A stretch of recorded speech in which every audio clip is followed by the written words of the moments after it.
Pues si les parece, vamos entonces a continuar con la mesa 6 del Congreso, que en este caso se titula La defensa de las personas con discapacidad. Y van a intervenir Yolanda de Luque y López Tapia, María Blandino Garrido y María Cristina Chen Stanciola. Presencialmente lo harán las dos primeras y virtualmente la última, ¿no?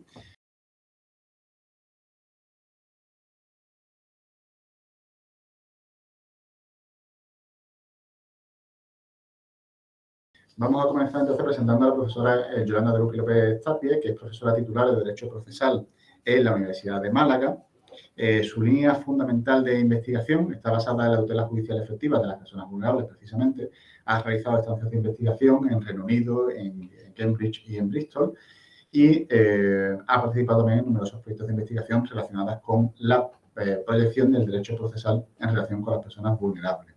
Pertenece también a la Red Iberoamericana de Investigadores de las 100 Reglas de Brasilia y también miembro clave en el módulo Jean Monnet de Bourdieu, que ustedes habrán visto en la publicidad y en los carteles del Congreso. Así que sin más dilación le voy a dar la palabra para que nos hable sobre la figura del facilitador en los procesos en los que interviene una persona con discapacidad. Así que tiene la palabra y cuando quiera pues, puede comenzar. Pues muchísimas gracias, Pablo, por la presentación. Lo primero, por supuesto, siempre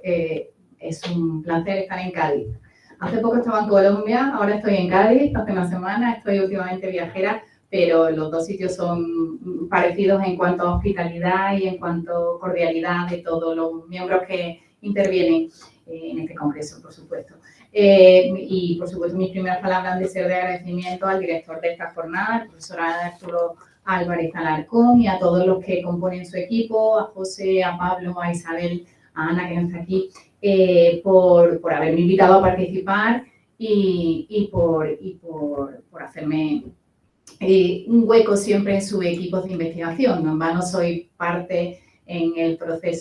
proyecto Blue Juice de la Unión Europea, en el cual estoy súper orgullosa de todos los resultados que llevamos obtenidos en estos dos últimos, ¿cuántos ya llevamos? Dos años que llevamos ya trabajando en el acceso a la justicia de las personas vulnerables. Yo siempre, bueno, mi última línea de investigación, aunque Pablo ha dicho que ha sido siempre la protección o el acceso a la justicia de las personas vulnerables, últimamente me he dedicado más a las personas con discapacidad. Y desde ahí, pues, voy a hacer una perspectiva del acceso a la justicia de estas personas, las barreras que encuentran en su acceso a la justicia y la forma de poder eliminar esas barreras a través de una figura que introduce nuestra ley de enjuiciamiento civil a través de la ley 8/2021, que es la figura del facilitador y que quizá es una figura introducida, pues ya digo, en la ley de enjuiciamiento civil, en lo que se denomina ajustes procedimentales regulados en el artículo 7 bis, y que es una figura que todavía no está teniendo, a un año de la ley, no está teniendo la proyección que, a mi juicio, es absolutamente primordial para garantizar el acceso a la justicia de las personas con discapacidad y que además supone la figura del facilitador, algo que todavía la Administración de Justicia no se da cuenta que puede servirnos para ahorrar más dinero que para gastar. Siempre que alguno, que leemos una ley en la que se introduce una nueva figura, pensamos en que una nueva figura que viene al campo de la Administración de Justicia. Esto va a costar un dinero, va a costar mucho dinero a la Administración de Justicia. Y a lo mejor resulta que tenemos que hacer un análisis económico de esta figura y ver que a lo mejor lo que nos va a hacer la introducción de esta figura es ahorrar dinero precisamente. Por lo tanto, yo creo que es necesario que en este tipo de encuentros entre profesionales, académicos, pues destaquemos un poco lo que nos dice ya el legislador, pero para darle la relevancia suficiente para que empiece a implementarse la Administración de Justicia. Antes de empezar a deciros un poco qué es la figura del facilitador, sí quería llamar la atención sobre el acceso, bueno, un poquito poner unas líneas generales sobre el acceso a la justicia de las personas vulnerables y dentro de las personas vulnerables de las personas con discapacidad. El acceso a la justicia como tal siempre lo hemos visto como el acceso a una resolución judicial motivada y fundada que se engloba dentro de lo que llamamos el derecho a la tutela judicial efectiva. Pero el acceso a la justicia lo podemos ver también o puede ser contemplado desde una perspectiva social, desde una dimensión social, que significa no solo el que yo tenga una puerta a la que llamar a la justicia, porque eso sería, y nos lo hablaba antes en cuanto a la asistencia jurídica gratuita, todos los que no tienen recursos para litigar, pues es necesario que se les permita el acceso a la justicia a llamar a esa puerta a interponer una demanda o interponer una pretensión determinada ante los tribunales. Pero en el ámbito de las personas con discapacidad, en el que su vulnerabilidad o su condición o su situación de discapacidad hace referencia no solo al poder llamar a la puerta de la justicia y que me abran la puerta de la justicia, sino a hacerlo en igualdad de condiciones que el resto de las personas que acuden a la justicia. No es solo vamos a abrirle las puertas de la justicia a la persona con discapacidad, no, se las vamos a abrir y les vamos a facilitar y les vamos a eliminar las barreras que tienen esas personas cuando entran en contacto con la Administración de Justicia. Y una dimensión que también opera en cuanto a, con respecto a las personas con discapacidad es precisamente que el acceso a la justicia amplía su ámbito de aplicación subjetivo. Es decir, cuando hablamos de acceso a la justicia y de a quién debemos garantizar el acceso a la justicia, siempre estamos pensando en demandante, demandado, quien interpone una pretensión, quien defiende una pretensión, querellante, querellado. Sin embargo, en cuanto hacemos referencia al acceso a la justicia, tal y como está configurado en la norma internacional clave en materia de discapacidad, que es el Convenio de los Derechos de las Personas con Discapacidad, y corro tanto porque como tengo 15 minutos y sé que vamos rapidísimo, quiero decirlo todo. Ya digo, el artículo 13 de esa convención de Nueva York del año 2006 nos establece que el acceso a la justicia para las personas con discapacidad no es solo para el demandante, el demandado, el querellante, el querellado, el que interpone o frente a quien se interpone una pretensión, sino respecto a todos los que puedan entrar en contacto con la Administración de Justicia. Es decir, podemos hablar de testigos, en algún caso podemos incluso hablar de peritos. Hablamos de, por supuesto, los que interponen una pretensión, los que van a acudir a la justicia para que se les proporcione un apoyo, no son demandantes, no son demandados, pero necesitan de la intervención jurisdiccional para que se les proporcione el apoyo formal que necesitan para el ejercicio de su capacidad jurídica. Incluso el artículo 13 hace extensivo el derecho de acceso a la justicia a los propios jueces que tienen algún tipo de discapacidad o a miembros del jurado, por ejemplo, ¿no? El artículo 13 les establece que los Estados partes deben garantizar el acceso a la justicia y no estamos hablando de personas que ejercen una pretensión procesal, sino que entran en contacto con la Administración de Justicia. ¿Y qué se encuentran cuando entran en contacto con la Administración de Justicia? Pues se encuentran barreras, no solo al acceder a los edificios físicos de las administraciones de justicia, sino que se encuentran barreras también legales, barreras en las cuales la falta de capacidad, pues y esa barrera ha sido eliminada por nuestra ley 8/2021, les impedía el llamar a esa puerta de la justicia. Barreras contextuales, en las que, por ejemplo, personas con discapacidad intelectual pueden encontrar en la Administración de Justicia como una institución demasiado ceremoniosa, demasiado complicada, en la que no entienden bien lo que está pasando. Antes Pablo hacía referencia al lenguaje jurídico, en la necesidad de adaptar el lenguaje jurídico para garantizar el acceso a la justicia de todas las personas, que puedan no solo acceder, sino enterarse de lo que allí está pasando. Pues en el caso de personas con discapacidad intelectual, resulta mucho más evidente que es necesario eliminar esas barreras que encuentra la persona con discapacidad en su acceso a la justicia. Barreras actitudinales. No solo es la barrera que se encuentra en la persona con discapacidad auditiva, por ejemplo, cuando es necesario que se le traduzca en lengua de signos lo que está pasando, lo que le está preguntando el juez, lo que están diciendo los letrados, cuando hay un interrogatorio de partes o cuando se está realizando la declaración como testigo. También es necesario que en materia de discapacidad intelectual, por ejemplo, derribemos las barreras actitudinales de entender que las personas con discapacidad intelectual son unos niños que no pueden entender ni pueden llegar a entender cómo funciona un proceso y, por tanto, se les aparta o se les deja a un lado o no se les tiene en cuenta en los procedimientos.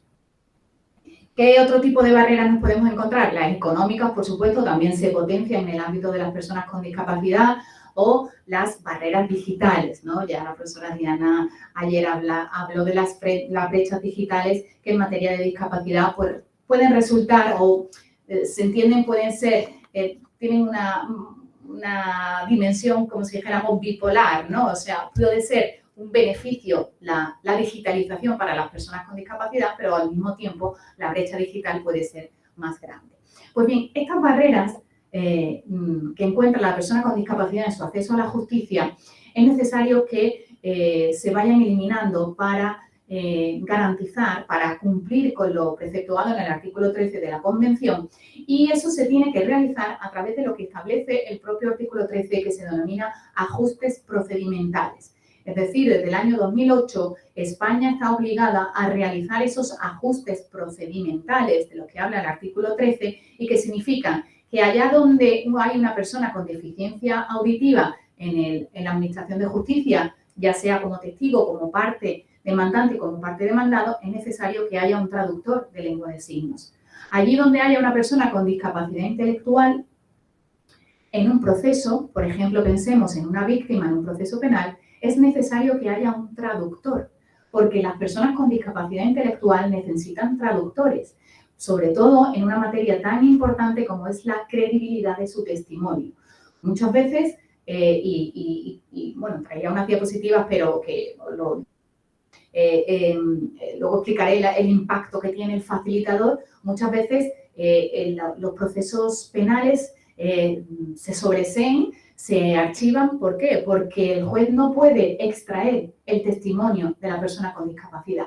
Y si no tenemos testimonio, por ejemplo, en una agresión que ha sido una agresión sexual en la que solo tenemos como prueba algún parte de lesiones y el testimonio de esa persona, pues lógicamente el juez, al no tener el testimonio de la persona con discapacidad, pues tiene que sobreseer el proceso. No puede ni siquiera abrir el juicio oral. O si lo abrimos, si estamos ya en fase de juicio oral, tendremos que dictar sentencia absolutoria. Pero es posible obtener un testimonio válido en personas con discapacidad. Solo es cuestión de acudir a los traductores, acudir a una formación específica en materia de credibilidad del testimonio de las personas con discapacidad. Ellos nos pueden decir mucho, ¿no? Y es necesario, si no estamos intentando averiguar qué es lo que nos está diciendo la persona con discapacidad intelectual, le estamos negando el acceso a la justicia. Si no condenamos un hecho delictivo del cual la persona con discapacidad es víctima, estamos negándole el derecho de acceso a la justicia. Sí, ha podido llamar a la puerta de la justicia, pero no ha obtenido nada. ¿Por qué? Porque no se le ha realizado los ajustes procedimentales que necesita para que al final ese proceso llegue a buen fin y si efectivamente se ha cometido el hecho delictivo, se condene a la persona que lo ha cometido. Todas esas cuestiones son, todos esos ajustes forman parte de lo que, como decía anteriormente, el artículo 13 denomina ajustes procedimentales y que son absolutamente necesarios y que se diferencian de los ajustes razonables que hemos oído hablar muchas veces en los empresarios que tienen empleados a personas con discapacidad como ajustes que debe realizar el empresario siempre que no le resulten muy costosos y que siempre que no sean desproporcionados. En el caso de los ajustes procedimentales son absolutamente imprescindibles porque si no estamos vulnerando la tutela judicial efectiva, es decir, las consecuencias de no ajustar el procedimiento y aunque nos parezca a veces, pues bueno, una cuestión menor, ¿no? No es una cuestión, el proceso está así, las reglas del proceso son así, estrictas, pero no, estamos hablando de si no se ajusta el procedimiento, nos encontramos como ya nos encontramos en nuestro Tribunal Constitucional con sentencias que estiman el amparo de personas con discapacidad que recurrieron al tribunal y que se le concedió el amparo. ¿Y qué ha significado eso? Retrotraer todo el procedimiento al punto de partida para que se ajuste el proceso como necesita esa persona y poder garantizar su derecho a la tutela judicial efectiva. Y también tenemos incluso el acudir al tribunal, la posibilidad de acudir al Tribunal Europeo de Derechos Humanos, incluso al Comité de Derechos de la Persona con Discapacidad. Pues bien, esos ajustes procedimentales, que con la no realización de esos ajustes procedimentales conlleva la vulneración del derecho a la tutela judicial efectiva, en principio, tal y como está regulado en nuestro ordenamiento, hoy día, Ley de Enjuiciamiento Civil 7 bis, incluido en la Ley 821, es decir, que llevamos un año de vigencia de ese artículo 7 bis, y que se aplica a todos los procedimientos. Como sabéis, la Ley de Enjuiciamiento Civil tiene un carácter supletorio, quiere decir que esos ajustes procedimentales se van a tener que aplicar también en el proceso penal, aunque la regulación general esté en la Ley de Enjuiciamiento Civil. Pues bien, tal y como lo regula nuestro artículo 7 bis de la Ley de Enjuiciamiento Civil, da la impresión de que el legislador sí ha hecho caso de lo que dice el artículo 13 y concretamente ha hecho más caso de los principios y directrices sobre acceso a la justicia de las personas con discapacidad, elaborado por el propio Comité de los Derechos de las Personas con Discapacidad de la ONU, que ahí sí se establece el concepto de facilitador. Y el legislador ha dicho, tenemos que hacer, aunque sea un instrumento de soft law, tenemos que hacer caso de esos principios y directrices, y ha incluido la figura del facilitador, pero lo ha hecho de una manera que hoy en día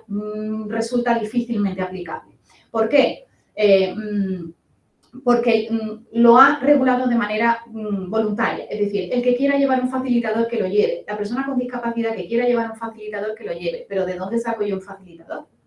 Es decir, ¿cómo sé yo, persona con discapacidad intelectual, que puedo llevar un facilitador? En principio, los ajustes procedimentales, según el 7 bis, los tiene que realizar el letrado de la Administración de Justicia. Otra competencia más para el letrado de la Administración de Justicia. ¿Está formado en discapacidad el letrado de la Administración de Justicia? Pues probablemente no. Que sí, que nos dice la ley en sus disposiciones adicionales que habrá que formar a todos los operadores de la Administración de Justicia. ¿Cuánto va a costar eso? ¿Cuántos letrados de la Administración de Justicia hay? ¿No es más fácil utilizar una figura que nos dice la propia normativa internacional, aunque sea de carácter no vinculante, pero que al final acaba siendo vinculante, que utilicemos una figura, el facilitador, que une, hace de puente, de nexo entre las personas con discapacidad y la Administración de Justicia, de manera que realiza todos los ajustes que es necesario realizar? Obviamente, él no solo, yo lo que propongo, ¿no?, lo que me parece más adecuado es que haya un servicio de facilitación judicial en los juzgados y que, al igual que tenemos un servicio de atención a la víctima, tengamos un servicio de facilitación judicial, que ahí esté integrado por personas formadas en los ámbitos de la discapacidad y que, si se identifica una discapacidad en el seno de un procedimiento en el que participe una persona con discapacidad, inmediatamente demos cuenta al servicio de facilitación judicial y se le haga todos los ajustes procedimentales, incluida adaptar al sistema de lectura fácil todas las comunicaciones. Ya digo, de momento la Ley de Enjuiciamiento Civil establece que sea de carácter voluntario, lo cual significa que yo, persona con discapacidad, puedo no saber ni siquiera de la existencia de que pueda haber un facilitador. Si lo sé, me tendré que ir a una asociación de defensa de los derechos de las personas con discapacidad a pedirle que sea ella, porque son ellas los que están asumiendo la labor de la Administración de Justicia y son ellos los que están poniendo la figura, los que están asistiendo a las personas con discapacidad en el seno de la Administración de Justicia. Y el segundo problema que plantea la ley, ¿quién paga ese facilitador? Pues la Ley de Enjuiciamiento Civil no dice absolutamente nada, pero la exposición de motivos, el preámbulo de la ley, dice que se lo pague la propia persona con discapacidad. Estamos hablando de barreras económicas y le estamos diciendo, oiga, si usted quiere que se le entienda en un proceso, páguese usted un facilitador. Si no, el letrado de la Administración de Justicia hará lo que pueda, porque no va a saber traducir ni va a saber extraer el testimonio de la persona con discapacidad. Y con esto termino, para que vean la eficacia del facilitador. En la Fundación A la Par, que es una asociación de personas con discapacidad o de apoyo a las personas con discapacidad, se hizo un estudio, ellos son los que han facilitado en muchos casos judiciales a la figura del facilitador y han hecho un estudio, un informe final y en los casos en los que ha intervenido un facilitador, en los procesos penales en los que ha sido víctima una persona con discapacidad intelectual, solamente se ha sobreseído en los procesos en un 13%. En los asuntos en los que no ha intervenido un facilitador, se ha sobreseído en un 54%. Con lo cual, la figura del facilitador es muy importante. Y por eso creo que este foro es el útil, el conveniente para destacar la figura de esta figura introducida por la ley que necesita de una implementación real y eficaz. Pues nada más, muchas gracias.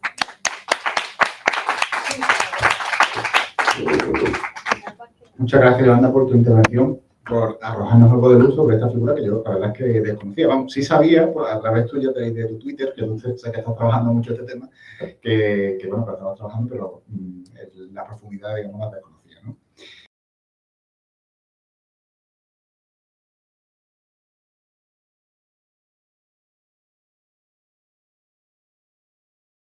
Bueno, pues sin solución de continuidad, seguimos con la intervención de María Amalia Blandino Garrido, que es profesora titular de Derecho Civil de la Universidad de Cádiz. Sus aportaciones científicas de los últimos años se han producido en el marco de 4 proyectos de investigación que, bueno, pues, ha formado parte de ellos, ¿no? Pero especialmente uno de ellos ha sido co-investigadora principal y ese proyecto se ha titulado Los derechos de adquisición y de preferencia. Asimismo, pues también ha intervenido como investigadora en la red temática, una red temática Vivienda y Familia en el siglo XXI. Bueno, tiene diversas publicaciones, además es miembro de la Red Iberoamericana de Investigadores y, bueno, pues ha publicado diversos capítulos de libros, artículos y demás, y concretamente algunos sobre el defensor judicial de la persona con discapacidad, que es el tema del que nos viene hoy. Así que, sin más dilación, le doy la palabra. Buenas tardes a todos y buenos días para los que nos estáis siguiendo desde otros sitios en los cuales, bueno, imagino que ya estáis por el café 30 de la mañana.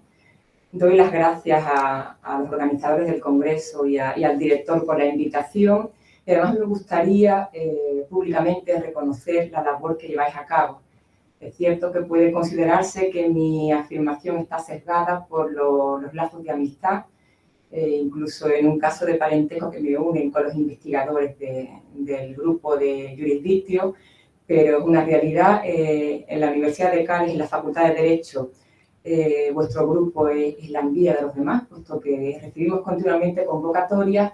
y el grupo de Derecho Procesal es inasequible al desaliento y a todos se presenta y bueno, y se han unido los astros y han coincidido con la doctora Diana Ramírez Carvajal, con Mónica Bustamante, y creo, bueno, que es difícil que se unan personas con ese entusiasmo, con esas ganas de hacer cosas, y así les va de bien, puesto que ha sido tantos frutos que tienen de esa unión.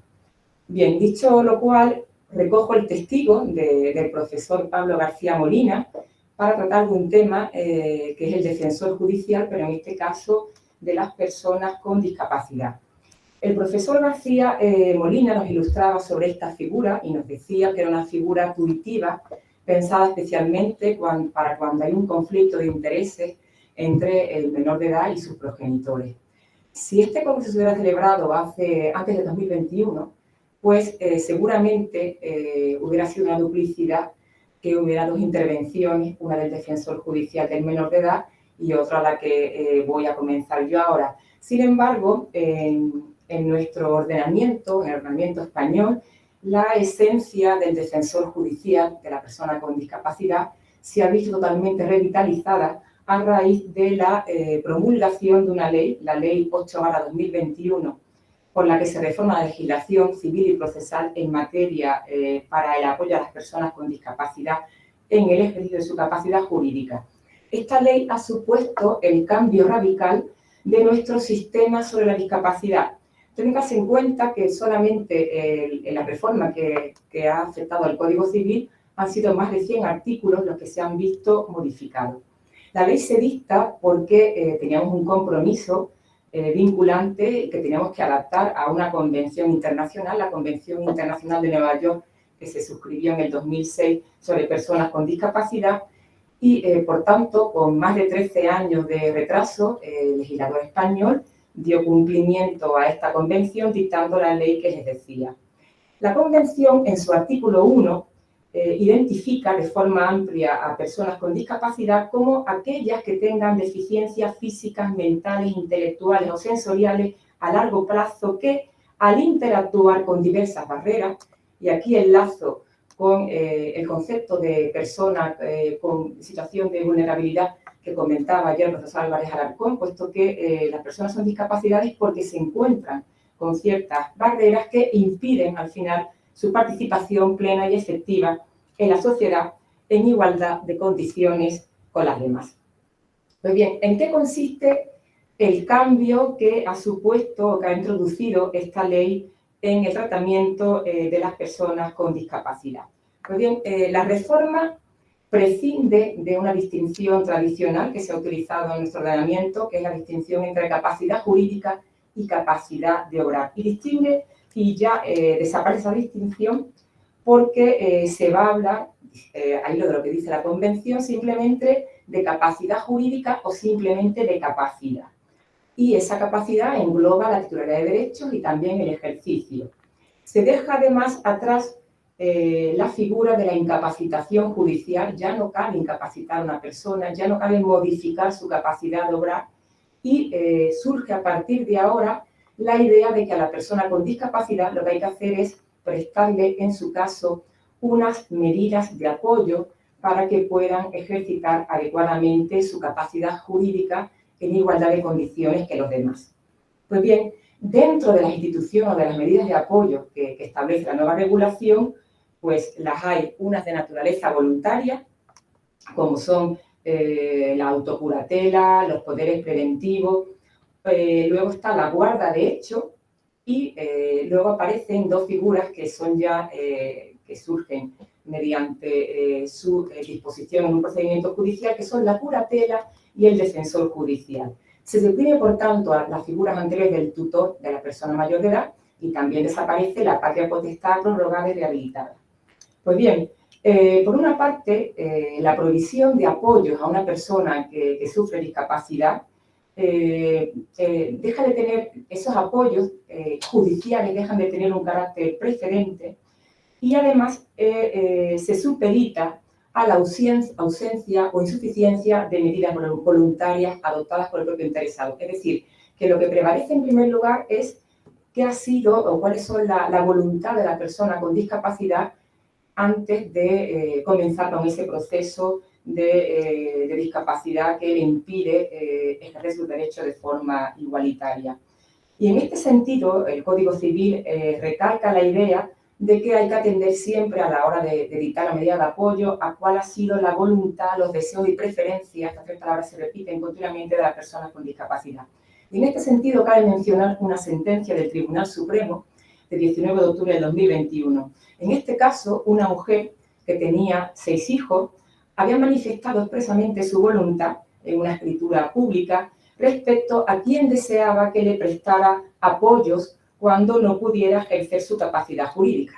En concreto, la señora había dispuesto que quería que, llegado el caso, se designase tutora a una de sus hijas, con la que convivía, y de forma subsidiaria a otros 2 hijos, expresando además su deseo de que no se nombrase a ninguno de los otros 3 hijos ni a una institución pública o privada. Más clara la disposición, creo que era evidente. Pues bien, el juzgado de primera instancia, esta persona comenzó a encontrarse mal, tenía ya un deterioro cognitivo importante y entonces el Ministerio Fiscal inició un procedimiento para, en aquel momento no estaba en vigor la ley, un procedimiento de incapacitación y el juez de primera instancia sometió a la señora a un régimen de tutela, designando tutor a la Agencia Madrileña para la Tutela de Adultos. Es decir, totalmente contrario a lo que había dicho ella. Se recurre en apelación y la audiencia revoca este aspecto y, sin embargo, nombra tutores de manera mancomunada precisamente a 2 de los hijos que había dicho expresamente que no quería que fueran tutores, llegado el momento. La audiencia lo justifica en que son los más idóneos. Insisto en esto porque hasta este momento la discapacidad era vista en el sentido de que el discapaz es una persona que tenemos que ayudar, que tenemos que atender, que tenemos que decidir por él. Y aquí se produce el cambio de perspectiva. Cuando llega la sentencia al Tribunal Supremo, el Tribunal Supremo resuelve ya aplicando la nueva normativa y se produce el cambio de paradigma. Y por lo tanto el Tribunal Supremo considera que no se podía prescindir del criterio prevalente de la persona con discapacidad, que había dispuesto que quería que fuese esa hija en concreto o de modo subsidiario sus 2 hermanas. El Tribunal Supremo afirma en su sentencia que dentro del marco de la esfera de disposición de las personas se comprende la elección de la que en atención a su disponibilidad, cercanía, empatía, afecto o solicitud desempeñe el cargo de curadora. Por tanto, se respeta totalmente la voluntad de esta persona, porque ya no tenemos que cuidar a la persona con discapacidad, sino atender a su voluntad, deseos y preferencias. Por otra parte,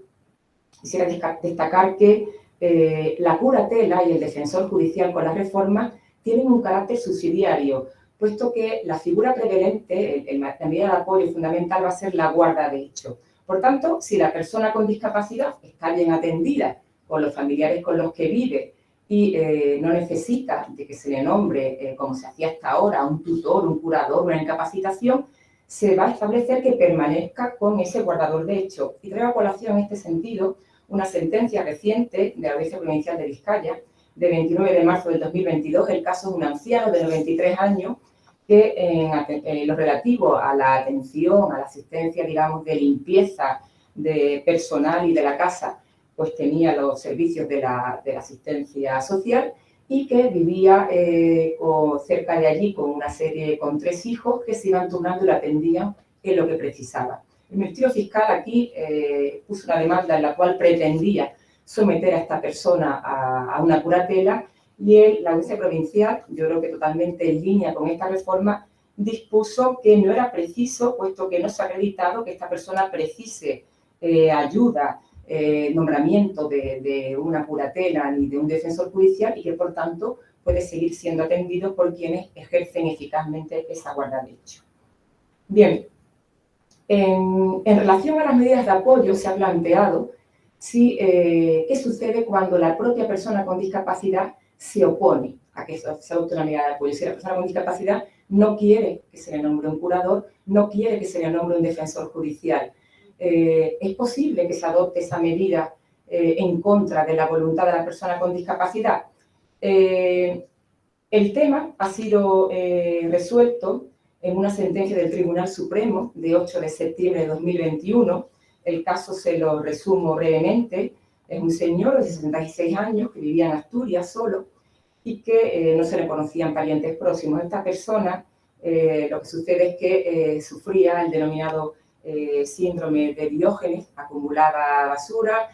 no se atendía personalmente y son los vecinos del inmueble los que se ponen en contacto con la Fiscalía, preocupados por la situación en la que se encontraba su vecino, que acumulaba en la vivienda trastos, alimentos,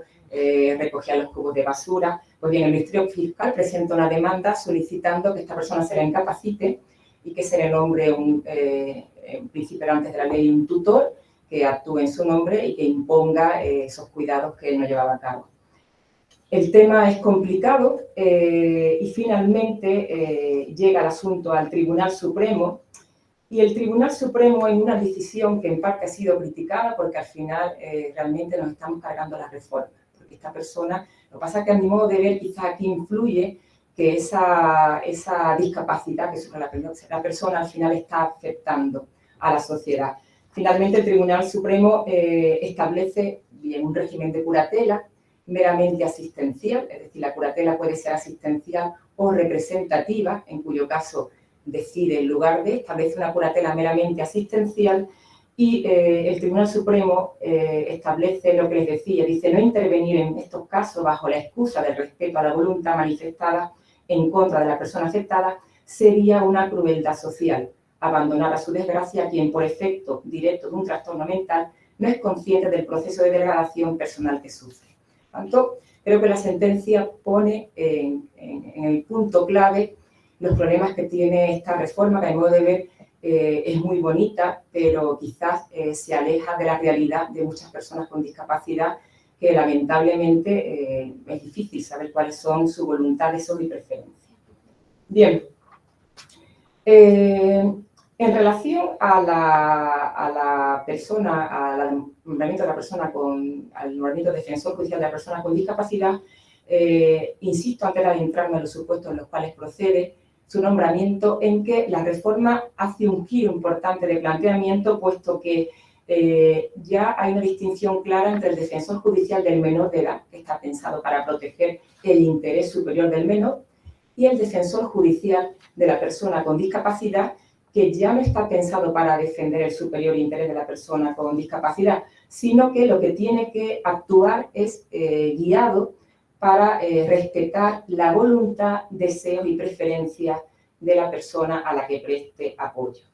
Bien, en este nuevo diseño de la figura del defensor judicial de la persona con discapacidad, como ven en la pantalla en el artículo 295, se ha redimensionado totalmente la figura del defensor judicial, puesto que a los supuestos tradicionales de conflicto de intereses o de dejación de sus funciones por parte del curador, pues se une un supuesto, el último apartado, que es el supuesto en el cual no haya aún ningún tipo de medida de apoyo y se decide acudir directamente al defensor judicial. Brevemente, voy a hacer una breve referencia a cada uno de los supuestos. Primer supuesto en los cuales hay que nombrar un defensor judicial.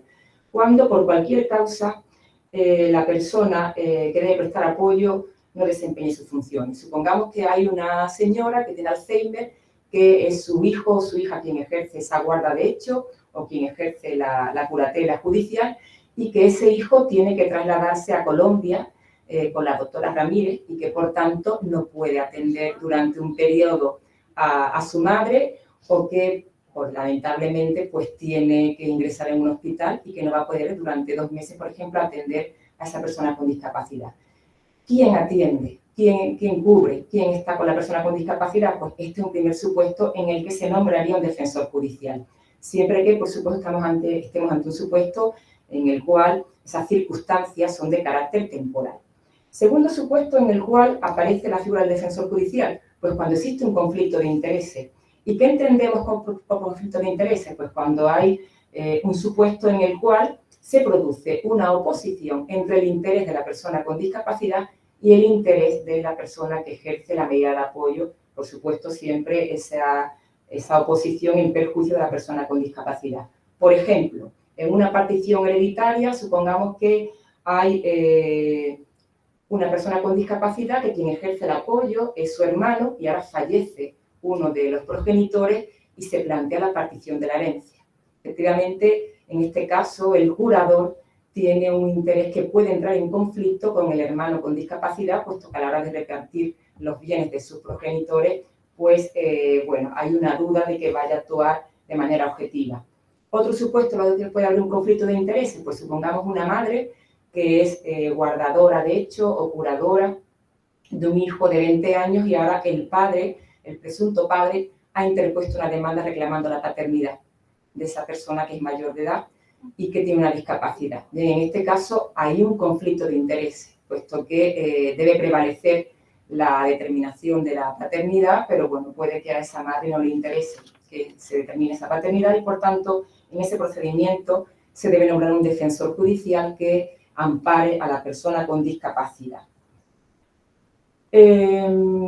Otro de los supuestos donde puede nombrarse un defensor judicial es mientras dura la tramitación de la excusa legal por el curador, como medida provisional en relación a la administración de los bienes, y ya la última, que es la que creo que ha dado lugar a que, como decía al inicio, se revitalice la figura del defensor judicial, es cuando la persona con discapacidad tiene algún tipo de limitación o precisa algún tipo de apoyo, pero de forma puntual, aunque sea recurrente. A mí se me ocurre que debe ser el supuesto, por ejemplo, de que la persona tenga algún tipo de trastorno recurrente, que tenga brotes en la enfermedad y que, por tanto, la figura de la curatela, que es permanente, no sea tan adecuada porque no precisa permanentemente de esa figura, pero que sí es interesante que se le nombre ese defensor judicial para que cuando tenga esos brotes, pues acuda y acompaña a la persona con discapacidad. Termino enlazando con un tema que ha planteado el profesor García Molina y con el que estoy totalmente de acuerdo, que es el tema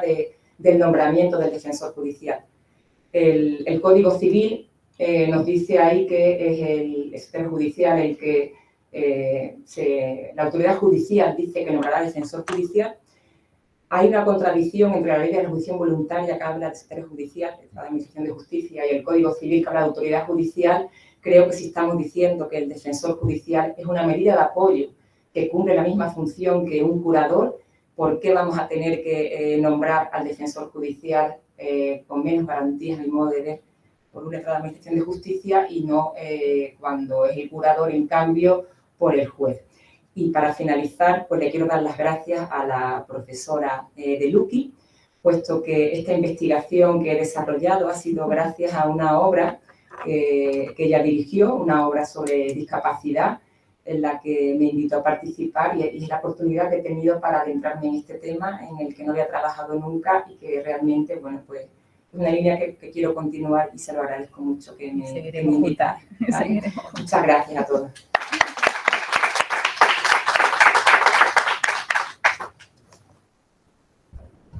Bueno, muchas gracias, Marian, por tu intervención. Como has citado la obra dirigida por la profesora Druqui, y la tengo aquí, es la Reforma Civil y Procesal en materia de discapacidad, estudio sistemático de la Ley 8/2021 y se publicó en la editorial Atelier en 2022.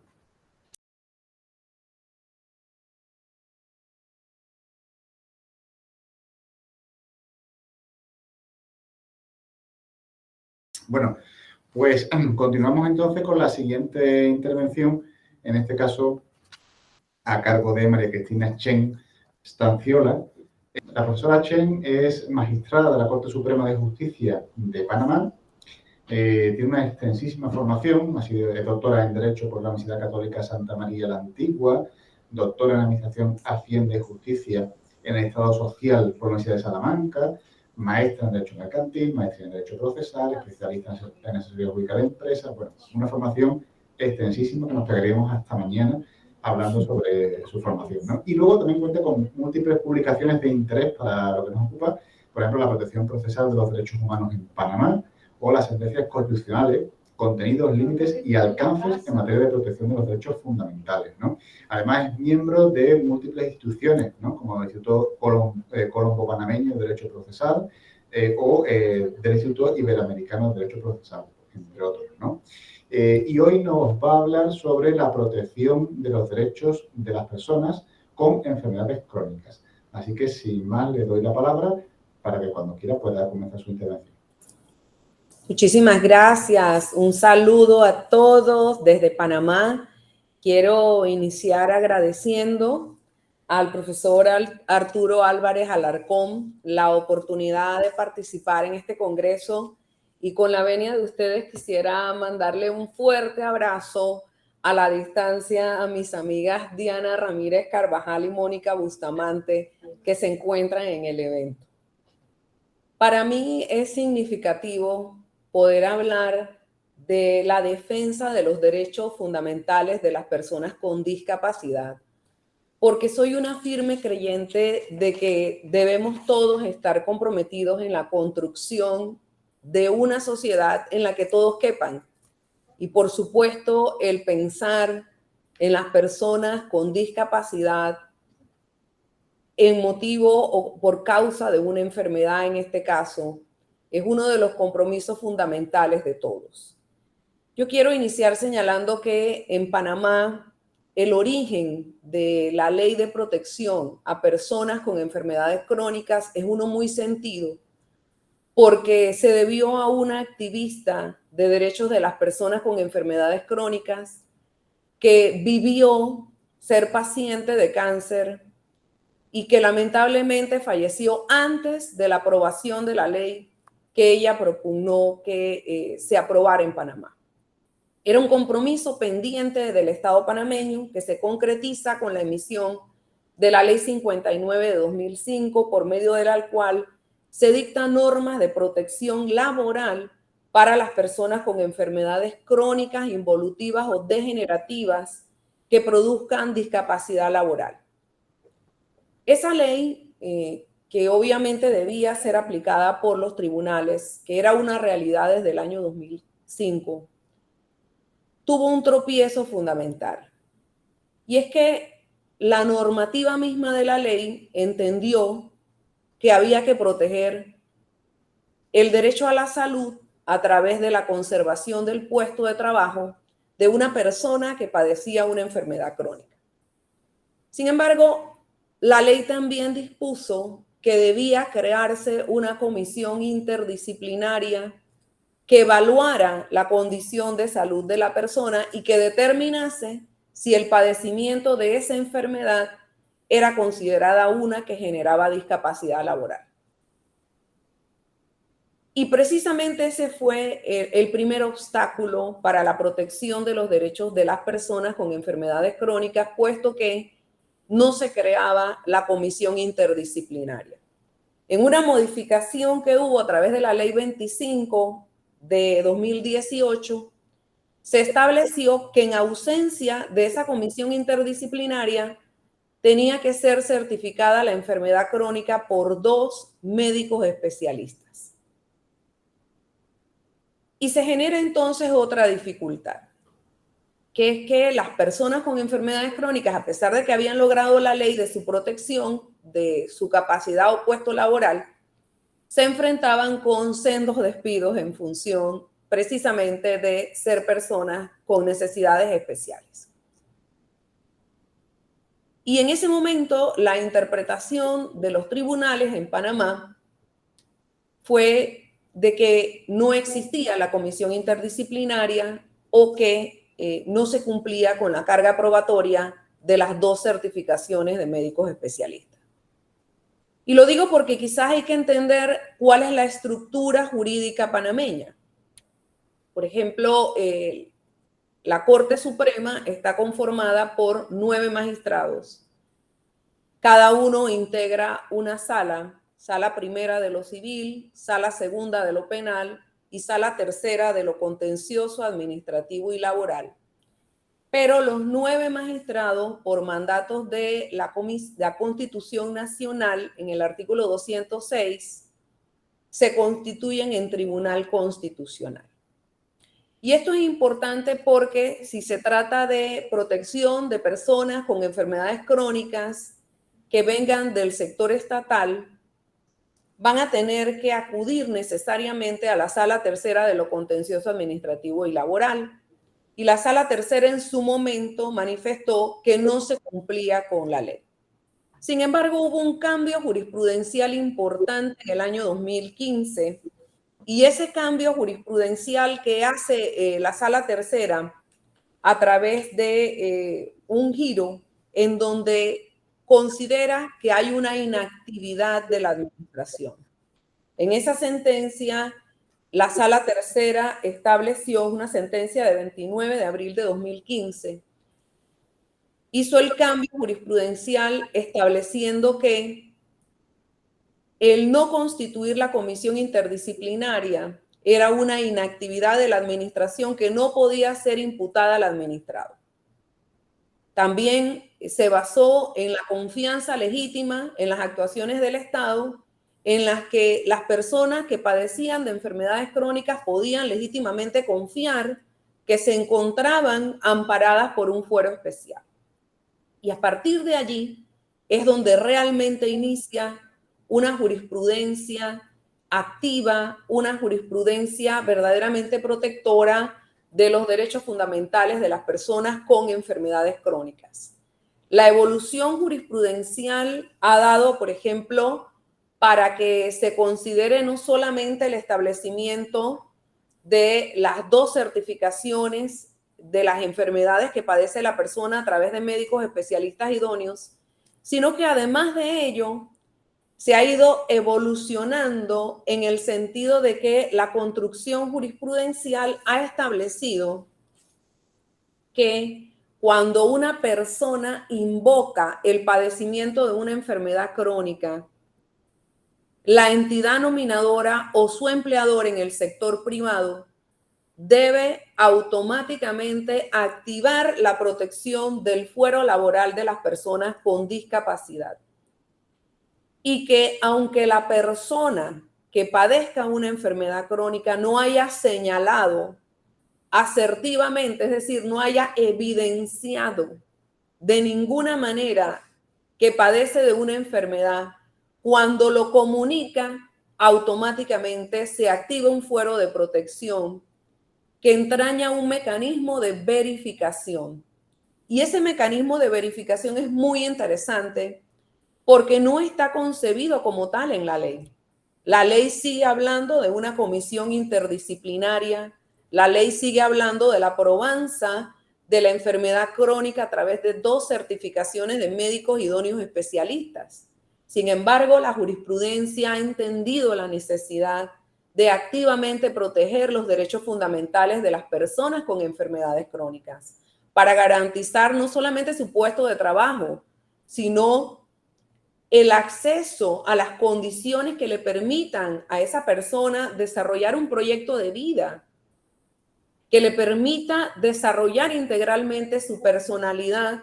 que le permita condiciones dignas de vida, lo cual lógicamente pasa por el entendimiento de que es necesario conservar la fuente de empleo. Y es muy importante que los tribunales hayamos entendido que es necesario esa protección de la persona con enfermedades crónicas,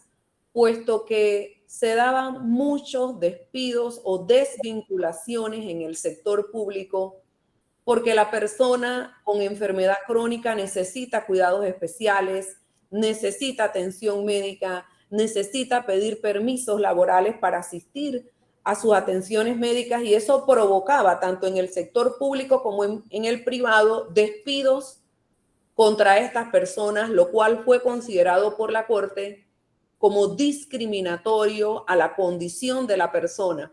porque la propia ley 59 de 2005, que protege a las personas con enfermedades crónicas, automáticamente infiere que está prohibida la discriminación. Y es muy importante porque la activación de este fuero de protección ha ido evolucionando al punto tal de que inmediatamente la persona que padece de una enfermedad crónica invoca la condición, se activa un fuero que contiene un mecanismo verificador, y en donde se ha entendido a través de la Corte Suprema que hay una inversión de la carga de la prueba. Inversión de la carga de la prueba muy importante, porque en Panamá, de acuerdo con el artículo 784 del Código Judicial, se rige la regla probatoria clásica de que la parte que aduce un hecho tiene la obligación de probarlo. Por lo tanto, esta inversión de la carga probatoria, en virtud de la protección de este fuero que la ley le otorga a las personas con discapacidad, ha sido una construcción ideológica en clave de defensa de la dignidad humana, pero también en clave del principio pro homine, que nos obliga como miembros suscriptores de distintos pactos internacionales de derechos humanos, en los que podemos resaltar la Convención Americana sobre Derechos Humanos, que a su vez nos obliga a aplicar como un mecanismo hermenéutico la teoría del control de convencionalidad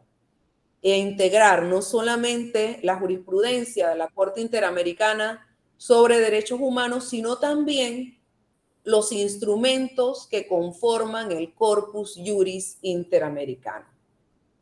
Al día de hoy, yo puedo decirles que hay una evolución jurisprudencial muy importante que da cuenta de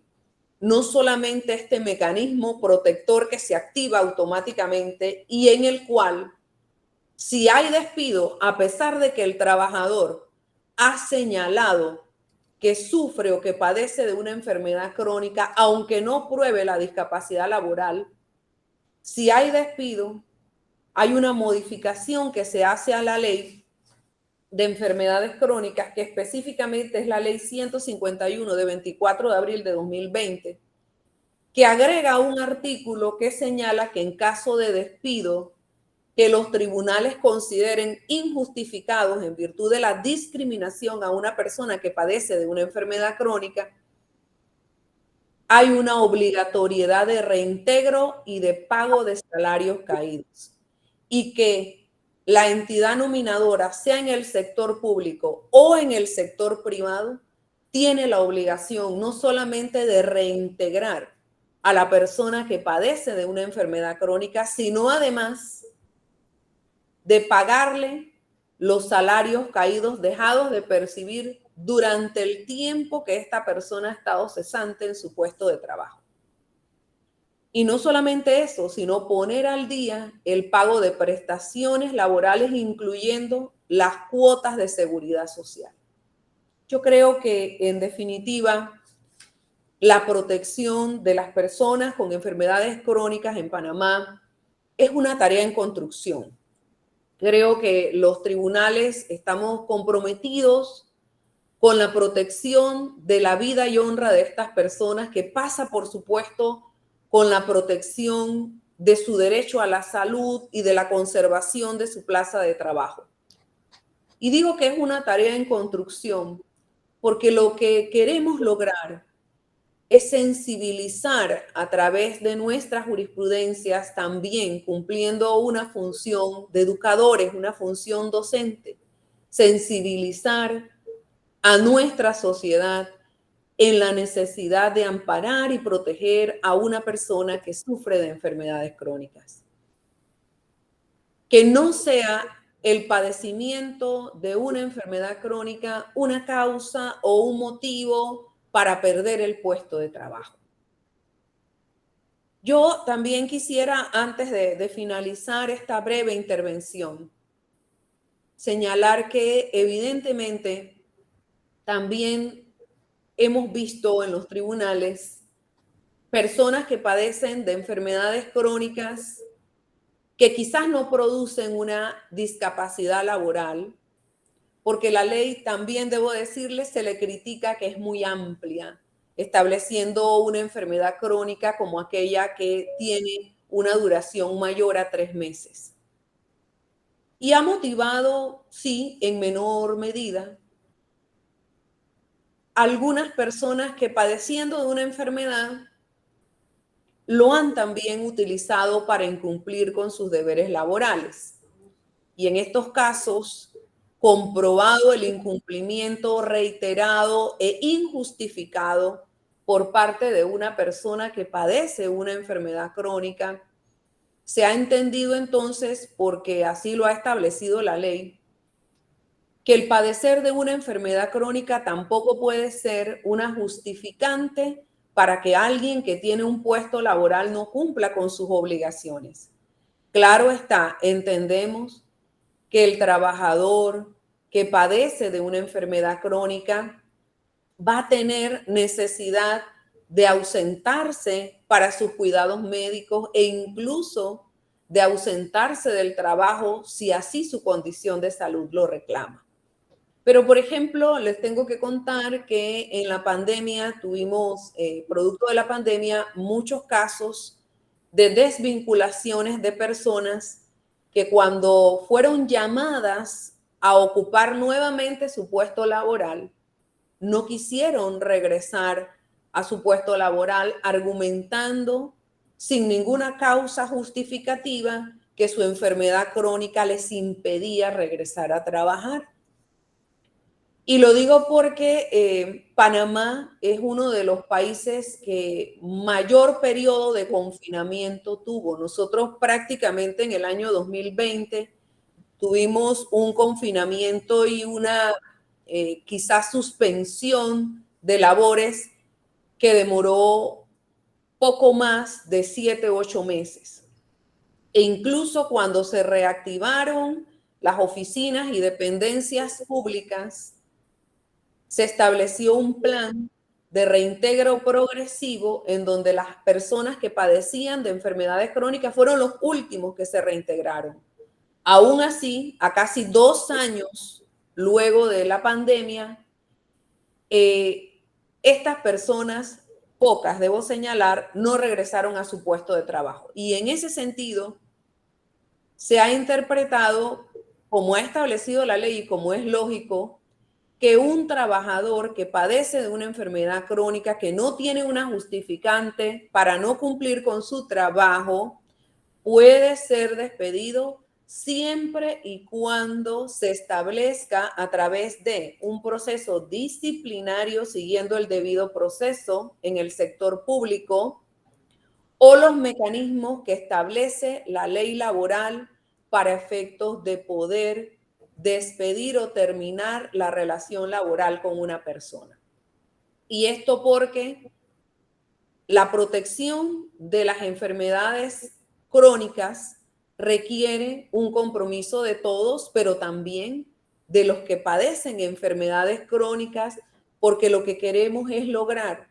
cada día mayores espacios de protección para ellos. Y estos mayores espacios de protección para ellos pasa por la necesidad de un abordaje serio de cuándo se requiere ausentarse de su puesto laboral.